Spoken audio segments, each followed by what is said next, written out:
जय गुरु जी, संगत जी, मेरा ये सत्संग। पर एक दिन सुबह ऑफिस पहुंचता हूँ, समझ नहीं आता कि किस वजह से, क्या रीजन रहा।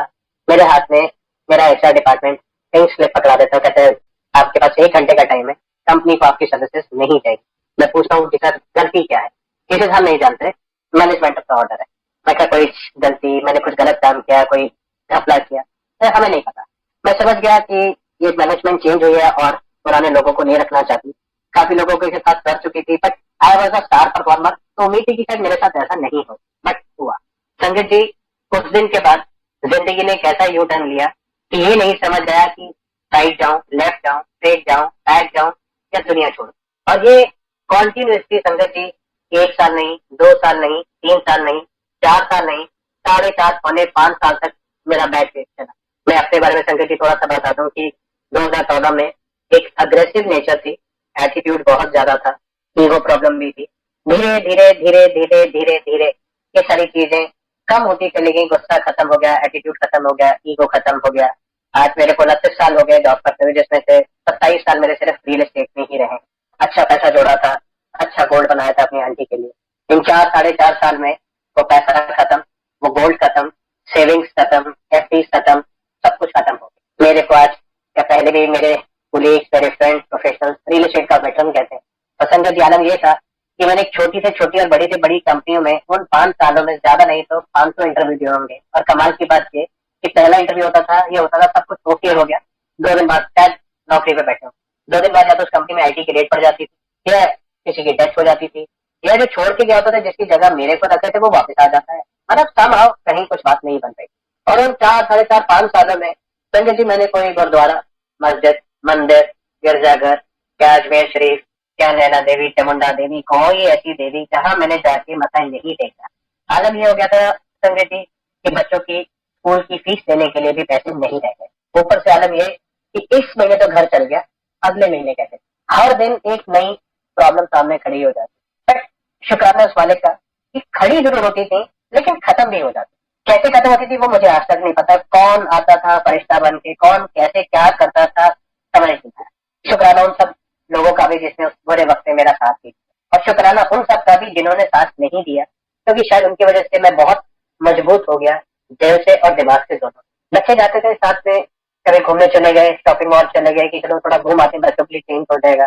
तो बच्चों को कभी कुछ देखना होता था तो वो कोई जमाना होता था संगत जी कि वो उंगली बाद में रखते थे, मैं खरीद पहले देता। आज वो टैग देख के शॉपिंग करने लगे थे कि अगर ये 1000 की है तो महंगी है, 200 की है तो अच्छी है। तो कुछ होता भी था, लेकिन कहते हैं कि ऊपर वाला जो करता है उसके पीछे बहुत बड़ा कारण होता है, हम ना समझ नहीं समझ सकते और सिर्फ ऊपर वाले को दोष देते रहते। और शायद मेरे को अंदर और बाहर दोनों तरफ से मजबूत बना रहा था, मुझे भी और मेरे परिवार को। एक दिन मेरी आंटी ने ऐसे ही बैठे बैठे कहा, सुनो बड़े मंदिर चले। मैं कहा चल भागवत वहां भी चलते। अब संजय जी वहां इसलिए नहीं जा रहा हूँ कि जाने का मन है, वहां इसलिए जा रहा हूँ शायद मेरी कुछ किस्मत पलट जाए। और ये बात संजय जी 2018 अगस्त की है, जब गुरु जी ने पहली बार हमें अपने दरबार में बुलाया और हमें जोड़ा। और नायक की ये कि मेरी आंटी तो दिल से जुड़ गई। शायद मैं जा रहा था, लेकिन अब मुझे समझ आया कि जुड़ना या ना जुड़ने में फर्क क्या। तो जब पहली बार बड़े मंदिर के अंदर पहुंचे तो वहां सब कुछ देख के बहुत अच्छा लगा। सेवादार, वहां का माहौल, वहां का लंगर, सब कुछ अच्छा था। बड़े मंदिर अंदर गए, मत्था टेका, वहां भी ये मांगा गुरु जी सब ठीक ठाक कर दो, जल्दी कर दो, बहुत तकलीफ है, ये तकलीफ है, मतलब बहुत लंबी चौड़ी लिस्ट गुरु जी के आगे पहले दिन ही छोड़ के लंगर किया। बहुत स्वाद लंगर था। मैं आके गाड़ी में बैठे, वापस चल पड़े। आंटी ने पूछा कैसा रहा, मैं कहा बहुत अच्छा रहा, कहती दोबारा आए, मैं जरूर आएंगे। ये बात फ्राइडे की थी, नेक्स्ट सैटरडे ये फिर शुरू हो गई, बड़े मंदिर चले। अब एक आदमी की जेब में पैसे ना हो और उसके ऊपर एक खर्चा आ जाए, तो खर्चा क्या था कि मैं पटपड़गंज रहता हूँ कि पटपड़गंज से भाटी वाइन आना है, 1000 रुपए का पेट्रोल। 30,000 रुपए के अंदर या तो राशन आ सकता है, या 2 बिल जमा हो सकते हैं, या मैं गुरु जी के यहाँ जाऊँ।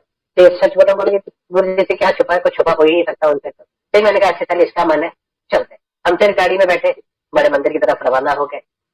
दर्शन किए, भजन चल रहे थे, शब्द चल रहे थे। मैं इधर उधर, मेरा ध्यान भटका हुआ था, कौन आ रहा है, कौन जा रहा है, किसने क्या पहना है, ये सब चलता है दिमाग में। Concentration level was 0। थोड़ी देर बाद इन्होंने कहा लंगर करे, मैं कहा चलो। मत्था टेका, लंगर हॉल में आ गए, लंगर किया, वापस आ गए। क्योंकि मुझे बहुत अच्छा लगता है यहाँ पर आके। मैं कहा मुझे भी अच्छा लगता है। थोड़े दिनों बाद मेरी बड़ी सिस्टर पंजाब रहती है, छोटी सिस्टर रोहिणी में रहती है, वो घर आए हुए थे। शाम को बैठे बैठे सबने कहा चले, मैंने हाँ चलो चलते। मैंने सबको अपनी गाड़ी में बैठाया, फिर आगे और दिमाग में ये चल रहा है कि यार किराया चला 1500 का खर्चा हो। उस दिन भी दर्शन करके लंगर करके वापस आ गए।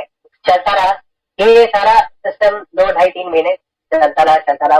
वन फाइन डे संडे का दिन था, ये बात दिसंबर 2018 की है। तो मैंने भाई से कहा बड़े मंदिर चलना है, कहते क्या बात है आज आप कह रहे हो। मैं कहा मेरा मन कर रहा है चलने का, चल चलते हैं। कहते क्यों आज भी पेट्रोल चुभेगा। मैं कहा चलना चलते हैं, मजाक में मन है जाने का। मैं, मेरी आंटी और मेरा छोटा बेटा हम गाड़ी में बैठे बड़े मंदिर की तरफ चल पड़े। बातें हो रही हैं घर की, इधर की उधर की, आगे आने वाले फ्यूचर की। मेरा छोटा बेटा बहुत समझदार, वो हर चीज से बहुत अच्छी अच्छी एडवाइस भी देता है। वो भी बड़ा इन्वॉल्व था हमारे डिस्कशन में। करते करते भाटी माइंस आ गया। उस दिन सेवादारों ने बहुत पहले ही कार पार्किंग की व्यवस्था कर रखी और उन्होंने मेरे को हाथ दिया कि गाड़ी रोकिए। मेरी बुद्धि खराब थी, कष्ट थी, या समय खराब था, या गुरुजी की आज्ञा नहीं थी, मुझे नहीं पता। मैंने उनकी नहीं सुनी और उसको कट मार के सेवादार को मैं गाड़ी आगे लेकर मेरे भाई से बोला, कहती आपने क्यों नहीं रोका। मैं कहा मैं क्यों रोकूं, और ये कौन होता है मेरे को यहाँ रोकने वाला, इसको क्या पता कि मुझे बड़े मंदिर ही जाना है, हो सकता है मुझे आगे कहीं जाना। तो मैंने आपको पहले बताया कि थोड़ी एरोगेंसी थी, एरोगेंसी बहुत ज्यादा थी, एटीट्यूड प्रॉब्लम थी, और कुछ वक्त खराब होने के मैं चिड़चिड़ा भी। ताकि ये कौन होता है मुझे रोकने वाला, तो इसे क्या पता कि मुझे यहाँ जाना है, हो सकता है मुझे आगे जाना। ये कहते कहते हम उस पॉइंट पे आ गए जहाँ पर गुरु जी के मंदिर के लिए हम लेफ्ट पे मुड़ते और पार्किंग बाहर मेन रोड पे होती। वहां पे 5-7 सेवादार खड़े हुए थे, उन्होंने मेरी गाड़ी को रोक दिया। मैं समझ गया कि उनके हाथ में, जब मैंने वॉकी टॉकी देखी मैं समझ गया कि पीछे से कुछ मैसेज तो आया। तो 2-3 सेवादार आए, कहते अंकल ठीक है, आपने हमारे एक सेवादार के ऊपर उसको कुचलने की कोशिश करी, उस पर गाड़ी चलाने की कोशिश। मैं कहा देखो दोस्त, ना तो उससे मेरी कोई दुश्मनी, हाँ मैंने वहां गाड़ी नहीं रोकी क्योंकि मैं यहाँ पार्क करना था। तो मैंने कहा आपको वही पार्क करनी चाहिए। जब उसने रोका मैं कहा मैंने नहीं करी यार, व्हाट इज द प्रॉब्लम, यहाँ जगह खाली पड़ी, मैं यहाँ लगा देता हूँ। 2-3 मिनट बहस होती रही।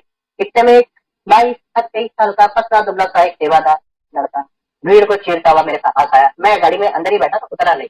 कहता अंकल जी गाड़ी मोड़ो, यू टर्न लो और वापस चले जाओ, आपको बड़े मंदिर तो हम आज जाने नहीं थे। मैं जा यार, तू क्या नहीं जाने देगा, मेरे को खुद ही नहीं जाना जाता। मैं कहा जिस गुरु के सेवादार इतने बदतमीज, वहां तो मैं जाऊंगा। और ये कह के मैंने गाड़ी को यू टर्न लिया और वापस घर की तरफ चल पड़ा। वाइफ कह कि हम यहाँ तक आए, आप अंदर नहीं गए, ये आपने ठीक नहीं किया। मैं कहा देखो मैडम, मैंने सॉरी बोल दिया था, लेकिन जो आदमी गुरु के द्वारे पे आके गुरु के भक्त को ये कह रहे थे तुझे अंदर नहीं जाना देंगे, तो वो सेवादार कितने बदतमीज, तो मुझे नहीं जाना था। जहाँ के सेवादार इतने बदतमीज, मैं वहां नहीं, क्योंकि गलती आपकी। अब वो कहते हैं हिंदुस्तान में मर्द हमेशा सही होता है, औरत हमेशा गलत होती है। तो वही हालत में कि मैं सही है आप गलत। बेटा बीच में वकील बना हुआ है, कभी बात की तरफ तो कभी बात की तरफ। थोड़ी देर के बाद हमारी आंटी ने रोना शुरू कर दिया। मैं कहता रोले यार, अगर तेरे को रो के तेरे को लगता है कि पति की गलती निकालनी है तो रोले, बट आज मैं गलत नहीं। ये करते करते जब ये शॉर्ट टाइम पर ज्यादा ज्यादा राइट हैंड साइड से तिवोली चल रहा, तो तिवोली से जैसे मैंने राइट लिया है कुतुब मीनार की तरफ, तो मुझे अचानक स्ट्राइक किया। मैंने कहा रचित बजाज जी एक बात बताओ, अगर आप वहां गाड़ी रोक लेते तो आपका क्या बिगड़ जाता। अभी आपस में अपने आप से बातें हो रही है कि अगर तुम रोक लेते तो क्या बिगड़ जाता, तुम कौन से इतने बड़े नवाब हो कि तुम जहां चाहोगे वहां लगाओगे। तुम ये क्यों सोचते जहां उनकी मर्जी थी वो तुमसे गाड़ी वहां लगवाना चाहते। लेकिन फिर गलती मान रहा हूँ, लेकिन पुरुष अहंकार पे ऊपर आ रहा है, वो मुझसे बहस कर रही। मैं उनको फिर धमका रहा हूँ, बदतमीजी भी कर रहा हूँ। फिर वो थोड़ी देर शांत हो गए, तो बेटे ने कहा आप दोनों थोड़ी देर शांत होकर बैठो, ठंडे होकर बैठो, आपस में मत लड़ो, जो हो गया तो हो गया। अब शांत बैठे हुए, गाड़ी चली जा रही है अपने डेस्टिनेशन की तरफ, और मन में ख्याल आ रहा है कि नहीं, पहली बार ये ख्याल आता है कि नहीं रजत तुमने गलत किया। सेवादार को जो मैनेजमेंट की तरफ से हुक्म रहा होगा, ये एडवाइस चाहिए होगी, वो वही काम कर रहे हैं। सिर्फ तुम्हारे साथ तो नहीं कर रहे थे ना अकेला, तो सभी को वही गाड़ी पार करा, तो तुमने गलत किया। तुम्हारे को जहाँ उन्होंने कहा वही गाड़ी पार करनी थी, और जो तुमने आगे वो सेवादार को भी बोला वो भी गलत किया। तुम माफी मांग के अंदर जा सकते हो। ये सारी चीजें चलते चलते हम ग्रीन पार्क पहुंच चुके थे। तो ग्रीन पार्क जब पहुंचे तो मैंने वाइफ से कहा मैं देख गया, जो हो गया वो हो गया, उसको तो मैं वापस नहीं ला सकता। ठीक है गलती मेरी थी, आई एक्सेप्ट। तो चीज का मैंने कहा था ना, मैंने मान लिया कि गलती मेरी थी, आई एक्सेप्ट।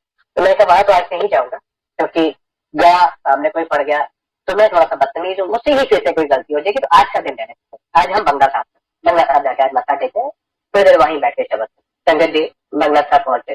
और अब दिल से बोलता हूँ, मैंने बहुत सच्चे मन से गुरु महाराज से माफी मांगी कि आज मुझसे गलती हुई है और ये गलती मुझे नहीं करनी चाहिए थी। आगे कभी भी मौका लगा वहां जाने का तो मैं इस चीज को रियलाइज करते हुए एक बार गुरु महाराज जी से भी वहां जाके भी सच्चे दिल से माफी मांगी। प्रसाद लिया संगत जी, सरोवर का चक्कर काटा, गाड़ी में आके बैठ गए। आंटी ने फिर बोला कि चलो नेक्स्ट सैटरडे चले। आंटी का नाम सोनिया है, तो मैंने कहा सोनिया जी वहां तो मैं नहीं जाता, क्योंकि अब ये कहा फिर नई बात आ गई वहां नहीं जाता, वहां नहीं जाऊंगा। कहती क्यों? मैं कर नहीं, जिस दिन गुरु जी बुलाएंगे उस दिन जाऊंगा, अदरवाइज नहीं। क्योंकि अगर गुरु जी ने नहीं बुलाया तो मतलब अगर उन्हें अपने सच्चे भक्त से प्यार होगा तो वो मुझे बुलाएंगे, और अगर उन्हें मेरी जरूरत नहीं होगी तो वो मुझे नहीं बुलाएंगे। अब ये मैंने गुरु जी पे छोड़ा, जैसे गुरु जी की इच्छा हो वैसे कर। कहती लेकिन ये मैं तो ओपन सेवा के लिए बोला है, ये बोला। मैं कहा आप जाओ, मैंने आपको मना नहीं किया, मैं आपको गाड़ी भी दूंगा, ड्राइवर भी अरेंज करके दूंगा, पेट्रोल भी डलवा के दूंगा, आपको जब जाना होगा आप तब जाओ। कहती अगर मुझे आपके साथ जाना हो, मैं कहा मैं आपके साथ चलूंगा, बिल्कुल चलूंगा, लेकिन हाँ मैं मंदिर के अंदर नहीं जाऊंगा। मैं नेचर थोड़ा सा जिद्दी भी हूँ, बदतमीज तो था ही, जिद्दी भी था। मैं कहता नहीं, इन्होंने फिर रोना शुरू कर दिया। मैं कहा रो मत। अब ये भक्त और उसके गुरु के बीच की बात रह गई, आप इससे बाहर हो। संजय जी हर टाइम ने एक चीज अच्छी सिखा दी थी, शायद मेरे को थोड़ा स्पिरिचुअल कर दिया था, कि डेली सुबह वाइफ को ऑफिस छोड़ना, बच्चों को स्कूल जाने के बाद मेड घर साफ कर जाती थी, अपना नहाना धोना, मंदिर में दिया जलाना, और आराम से बैठ के आधा घंटा पौना घंटा जितना भी इच्छा करती थी भजन कीर्तन करना, मंत्र जाप करना। इस इंसिडेंट से पहले मैं गुरु जी का मंत्र जाप पूरा करता था। मेरे पूजा घर में सामने बहुत बड़ा मंदिर बना हुआ है, राइट वॉल पे गुरु जी के येलो स्वरूप वाला बहुत बड़ा स्वरूप लगा है, लेफ्ट वॉल पे गुरु जी के चरण स्वरूप और गुरु जी के 3 छोटे छोटे जरूर बहुत बड़ा स्वरूप साईं बाबा का लगा। वहां बीच में बैठना, राम राम करना, ओम चैंटिंग करनी, सब कुछ करना, लेकिन गुरु जी के मंत्र जाप को नेक्स्ट डे से करना बंद कर दिया कि मैं नहीं करूंगा। डेली सुबह उठना, ये प्रोग्राम करना। इन द मीन टाइम मैंने कहा नौकरी तो मिल ही रही है, क्यों ना एज अ कंसल्टेंट या ब्रोकर बन के काम किया जाए। तो मार्केट में इसने बहुत कमाई थी, तो एक अच्छे डेवलपर का काम मेरे को मिल गया ग्रेटर नोएडा। मैंने कहा हमारा पूरा प्रोजेक्ट लो, आप ही देख लो, आप ही टीम अपॉइंट करो यहाँ पे ब्रोकर्स की, आपके अंदर सारे काम है। संजय जी जिस दिन वो काम मिला, उनके एम्प्लॉय कम काम करते थे, मैंने उन सबके वजह कंपेयर में 3 गुना ज्यादा काम करना शुरू कर दिया। सबसे पहले पहुंचता था एज अ ब्रोकर और सबसे बाद में निकलता। उससे मेरी एज 49, लेकिन मेरी जो ताकत थी शायद 27 साल के लड़के को भी मार कर रही थी। ये मेरी जरूरत भी कि मुझे कुछ करके दिखाना है। मैनेजमेंट भी खुश थी कि एक ऐसा ब्रोकर मिल गया जो कि हमारे को भी एडवाइस करता है, समझाता भी है चीजें, पैसा भी कोई नहीं ले रहा और काम भी गधे की तरह करता। चीजें चलती रही, डेली सुबह उठना, मंत्र जाप करना, ओम करना, सब कुछ करना, गुरु जी वाला मंत्र जाप नहीं था। मंदिर में मत्था टेकना, आरती करनी, गुरु जी के आगे से निकलता था, उनको पूरी आरती देता था, बस एक ही पूछता था कि जब तक बुलाओगे नहीं तब तक आऊंगा नहीं। मैं गुरु जी से कनेक्ट नहीं हो पा रहा था, और मेरी आंटी की कनेक्टिविटी ऐसी हो गई थी कि सुबह उठने से पहले से लेकर रात के सोने के बाद तक उसके मुझसे सिर्फ एक ही शब्द निकलता था, जय गुरु जी, जय गुरु जी, जय गुरु जी, जय। लेकिन मैंने उसको कभी रोका नहीं। मैंने ठीक है, अगर तेरा डिवोशन है तो मैं तुझे कभी नहीं रोकूंगा, तो जैसे चाहेगी जाना बड़े मंदिर, तो मना भी नहीं, लेकिन तुम मुझे नहीं रहेगी। और हर महीने में 2 बार इसी बात पे लड़ाई हो रही थी आपसे। संजय जी 2019 का वो टाइम करते करते अप्रैल मई आ गया, चीजें वर्स्ट से वर्स्ट होती जा रही है। बीवी के जो आखिरी कुछ एक तेवर थे, घर में कुछ चांदी का गिलास कभी किसी दिवाली पे दिया, किसी ने गिन्नी दी, अब वो भी बेच के घर चलाना था। कुछ फ्रेंड्स ने थोड़ी बहुत मदद करी, कुछ इन-लॉज ने मदद करी, गाड़ी चल रही थी, लेकिन चल क्या रही थी, खिसक रही। करते करते करते करते करते करते संजय जी नवंबर आ गया।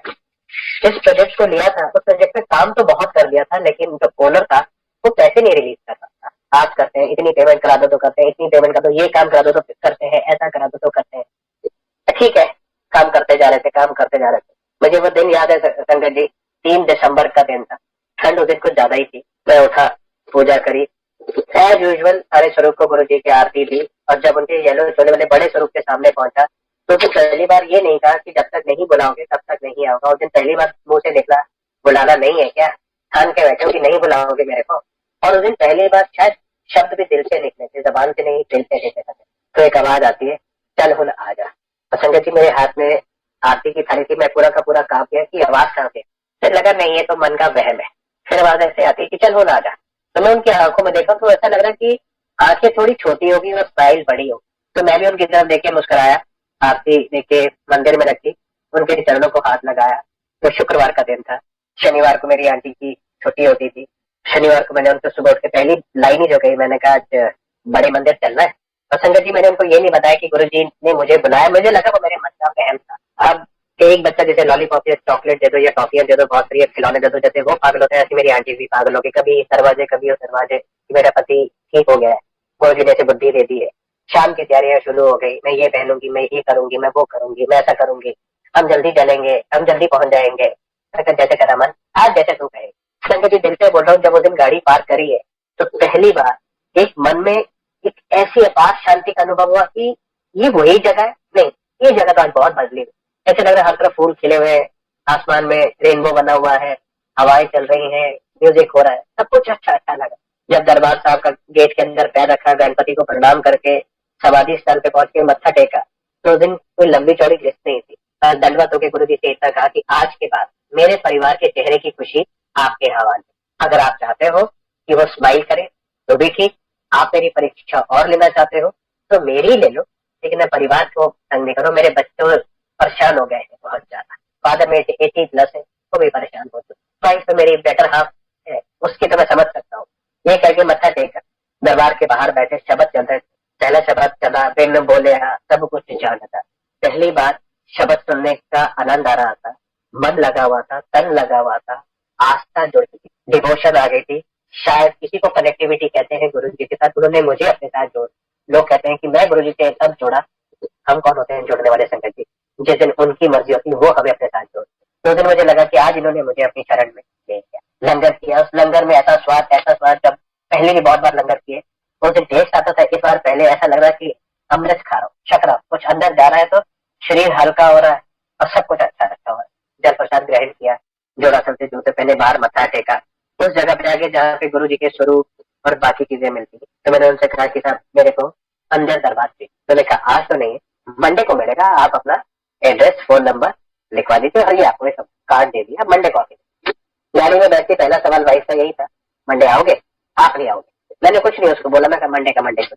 लेकिन उस दिन घर जाते टाइम कोई गाना नहीं सुना एफएम पे, कोई सीडी नहीं चलाई, सिर्फ शब्द चल रहे थे। आंटी भी शब्द सुन रही थी मेरी, मैं भी शब्द सुन रहा था, और वो 1 घंटा 10 मिनट की ड्राइव में सिर्फ हमने शब्द। घर पहुंचे, अच्छी नींद आई, मंडे का दिन आया, थोड़ी देर के साइड पे गया, वहां से वापस आने के बाद all of a sudden realise हुआ कि पैंट शर्ट पहनी, बड़े मंदिर की तरफ चल पड़ा। वहां पे समोसा प्रसाद और चाय प्रसाद ली, उनके पास गया, उन्होंने मेरे को कार दरबार दे दी। मैंने उसको कार में लगाने के बाद वाइफ को फोटो खींच के भेजी, उनका ऑफिस का ऑफिस में। यदि मुझे यकीन नहीं हो रहा कि आप अकेले आए, मैं कहा मैं नहीं आया, इन्होंने बुलाया है, जरूर कोई मर्जी रही होगी जो बुलाया है।